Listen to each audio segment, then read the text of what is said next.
Saquei a parada. Sem perdedor não tem vencedor. Me amarro quando tem muitos perdedores por perto. Era a tua pergunta? Aí, bro, eu não lembro de um momento que eu não estivesse surfando. Minha mãe me deu a luz numa onda. Eu nasci numa prancha. E o que você, tipo assim, mais gosta no surf? Eu adoro ser o centro das atenções. Porque é o lugar que eu mereço estar. E eu adoro quando as garotas me olham.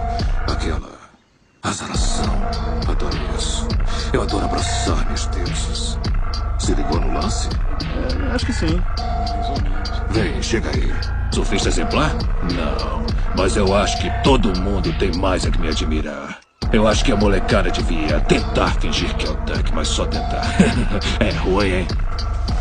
Mas você nunca tem vontade, assim, de dar uma força, mostrar como se surfa e passar um tempo com a galera jovem? Não, brother. Tô afinal. Vou nessa, foi.